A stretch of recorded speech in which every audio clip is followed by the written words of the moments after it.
Okay, so, there are parts of the Bible that are um, kind of hard to reconcile with this idea of a loving God. And um, we're diving into some fascinating material that you provided Yeah. about biblical slavery and some pretty thought-provoking ideas about the nature of God. We're looking at specifically a YouTube video from the Fifth Kind channel called Billy Carson, The Dark Side of the Bible, What They Don't Want You to Know. hmm Now, Billy Carson, he believes in God and a created universe, B-U-T. He doesn't believe that the God of the Bible is the one who did the creating. It's unique perspective, that's for sure. He really takes a hard look at the Bible and points out the passages that seem to clash with, our modern morality. He argues that because it was written by humans, it carries human flaws. And one of the biggest flaws that he highlights is the acceptance of, even encouragement of, slavery in the Bible. Yeah, he really digs into those verses, doesn't he? Mhm. Like, for instance, Ephesians 6.5. That tells slaves to obey their earthly masters as they would obey Christ. Right, and he points to several others as well, like Romans 6.16, which talks about being a slave to sin, or 1 Corinthians 7.22, where it says, if you were a slave when you found God, you're now free in the Lord. But if you were free, you become a slave to Christ. Yeah, that's I mean, those verses definitely create a complicated picture, especially for us today. But then he goes even further. Yeah. He brings up verses that seem to actually promote slavery, not just, acknowledge it. So like Leviticus 25.44, where it talks about purchasing slaves from surrounding nations. Ecclesiastes 2.7, where the speaker, is bragging about owning many slaves, some even born into his household. And perhaps most jarring for a modern reader is when he analyzes Exodus 21.20-21. This passage details punishments for beating slaves, making it clear that you're only punished if the slave dies immediately. If they recover after a day or two, there's no penalty because the slave is seen as property.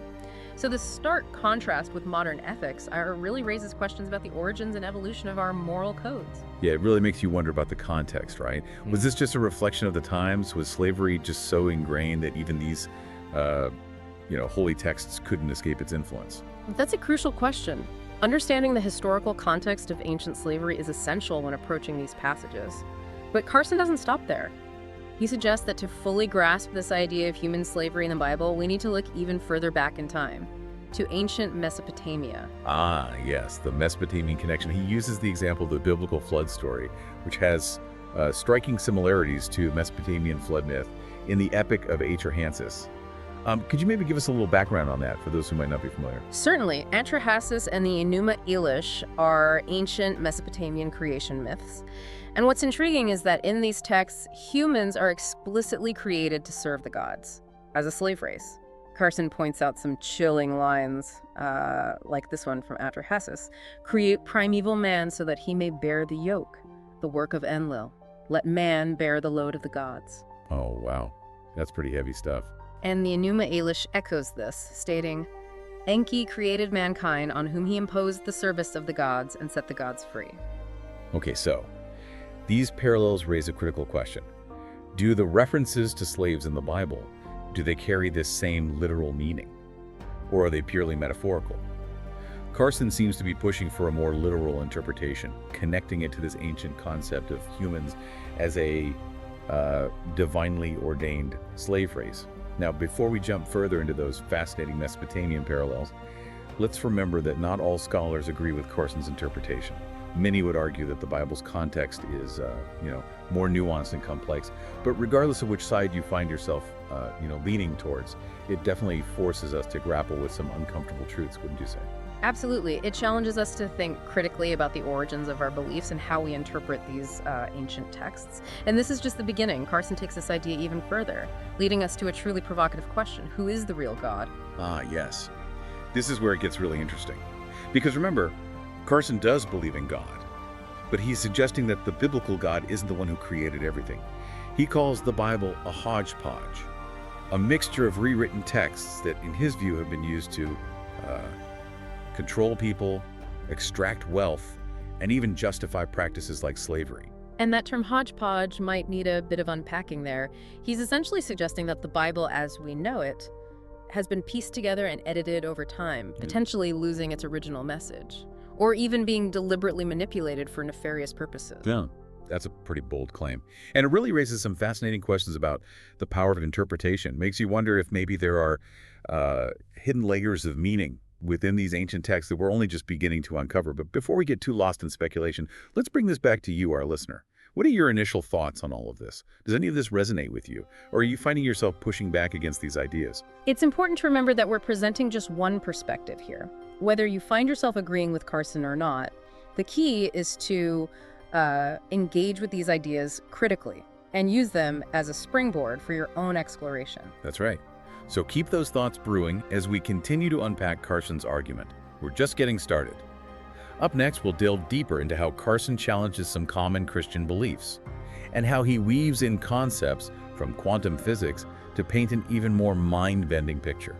So it's fascinating how Carson challenges not just the historical aspects of the Bible, but also some of its core doctrines. So, for instance, he offers a unique interpretation of, being born again, suggesting it's not so much a literal event, but more like an awakening of consciousness. Yeah, he seemed to see it as more of a personal transformation, a shift in perspective rather than a specific moment in time.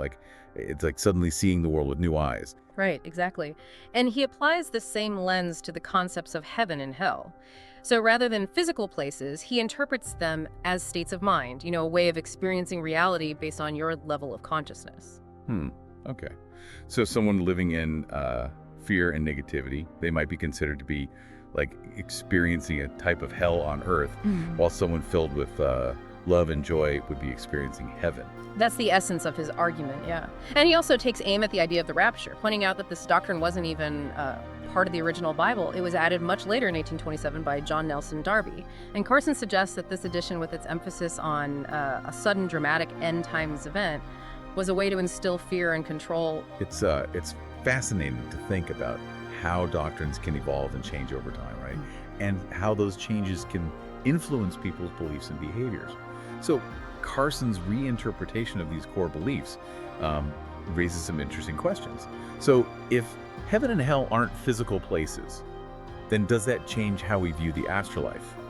And if the rapture isn't a literal event, how does that affect our understanding of prophecy and the end times? Yeah, these are questions that theologians have been grappling with for centuries. And Carson's perspective definitely adds another layer to the debate. It encourages us to question what we've been taught and explore alternative interpretations. Right, he certainly doesn't shy away from controversy. But this is where it gets even more mind-bending, I guess you could say. Carson goes on to connect all of this, the Bible, the nature of God, even human history, to quantum physics and the idea that we might be living in a simulated reality. Now, this might sound like a giant leap, but it's actually a topic that's gaining traction in certain scientific and philosophical circles. Essentially, quantum physics explores the bizarre behavior of matter and energy at the subatomic level. And some physicists believe that these findings could point to the possibility that, our reality isn't as straightforward as we think. So could you break that down a bit further for us? What exactly, I bias the connection between quantum physics and this idea of a simulated reality? Well, one key aspect is the concept of quantum superposition, which suggests that particles can exist in multiple states simultaneously until they are observed. And this really challenges our everyday understanding of, cause and effect, and raises questions about the nature of reality itself. Some proponents of the simulation hypothesis argue that this fuzziness at the quantum level could be evidence that our reality is a computer program, with these quantum phenomena being glitches in the code. So it's like the Matrix, where reality is actually a computer program, and we're all plugged in. I have to admit, this is starting to sound a bit sci-fi to me. It certainly has that element, yeah. And it's important to note that the simulation hypothesis is still highly speculative, but Carson uses it to support his central argument. Yeah. That there's a, higher power or intelligence behind our existence, but that it's not necessarily the God depicted in the Bible. Yeah, so he's weaving together quite a tapestry of ideas here: ancient history, religion, and cutting-edge science. But before we lose sight of the bigger picture, I want to circle back to something you mentioned earlier. Carson's claim that God killed over 3 million people in the Bible, while the devil didn't kill anyone. Yeah, that's a very provocative statement, Yeah. and it depends heavily on, how you interpret the text. Carson cites Isaiah 45:7, which says, "I form the light and create darkness. I make peace and create evil. I, the Lord, do all these things." Wow, that's quite a verse. If you interpret it literally, it does seem to suggest that God is the source of both good and evil. Right. And this raises profound questions about the nature of free will. and divine justice. If God is ultimately responsible for everything, then what does that mean for our choices and our actions? Right. It makes you wonder if maybe we've misunderstood the nature of God all along. But if Carson is challenging the traditional view of God, then what is he offering in its place? Well, that's where his message takes a turn toward the deeply personal. He argues that the same creative force that birthed the universe resides within each of us. He uses the phrase God walking in the flesh, emphasizing that we all possess a divine spark. Okay, so it's not about worshiping an external deity, but rather recognizing and cultivating the divinity within ourselves. It almost sounds like he's blending elements of traditional religion with Eastern philosophies and New Age spirituality. You could say that, yeah. He seems to be advocating for a more individualistic and experiential approach to spirituality, one that emphasizes personal connection with the divine rather than dogma and ritual. That's definitely a different way of looking at things. But how does this concept of inner divinity connect to his earlier arguments about the Bible and the nature of reality? Well, that's where Carson brings in his critique of societal structures, particularly religion and politics. He argues that these institutions, while potentially well-intentioned, often become instruments of control, hindering our spiritual evolution and keeping us trapped in cycles of fear and division. Wow. He actually said that religion and politics are holding us back. It is a bold statement, yeah, and it's sure to ruffle some feathers. But remember, he's not necessarily condemning all aspects of religion or politics.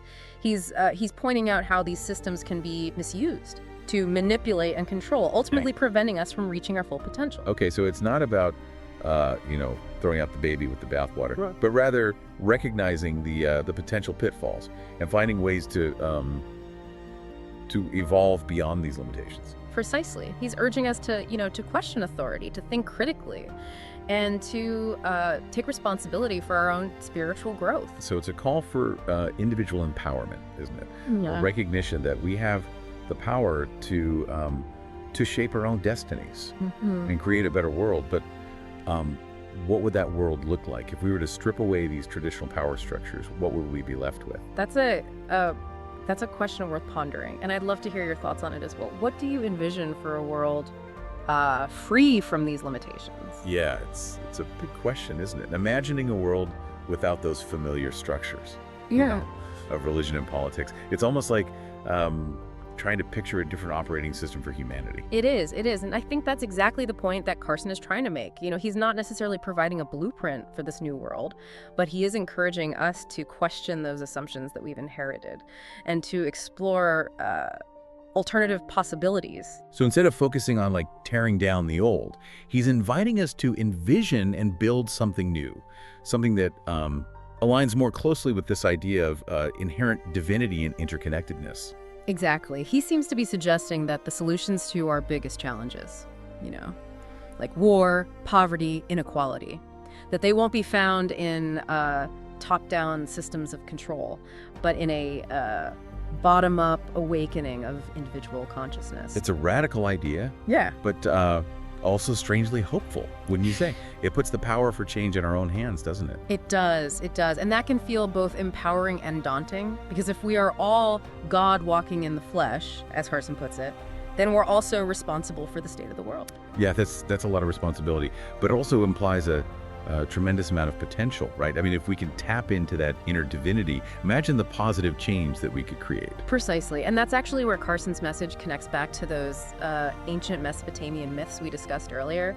Remember how humans were created to serve the gods? Right. Well, Carson seems to be suggesting that we've misinterpreted our role.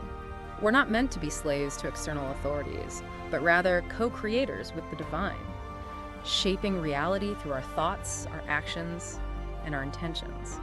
So it's almost like we've been given a set of divine tools, but we've forgotten how to use them. That's a great analogy. And Carson's work seems to be all about, reminding us of those tools and helping us to rediscover that creative power. So as we wrap up this deep dive, what would you say is the most valuable takeaway for our listener? What do you hope they'll carry with them from all of this? I think it boils down to this. Don't be afraid to question. Don't be afraid to explore. And most importantly, don't be afraid to trust your own inner wisdom. Whether you agree with all of Carson's ideas or not, His work encourages us to think critically, challenge assumptions, and take responsibility for our own spiritual growth. It's a call to action, right? To step into our power as, Yeah. as conscious creators and start shaping a world that reflects our highest values. It is. And remember, that journey starts within. It begins with cultivating self-awareness, connecting with that divine spark within you, and trusting in your own ability to make a difference. That's beautiful. So as we leave you to ponder all of this, we'll leave you with one final thought. What would happen if we all embraced our own divinity and started working together as co-creators? What kind of world could we build? That's the question we should all be asking ourselves. And the answer, as they say, is up to us. Well, thanks for joining us on this incredible journey of exploration. And remember, keep digging, keep questioning, and most importantly, keep believing in your own potential. Until next time, keep exploring.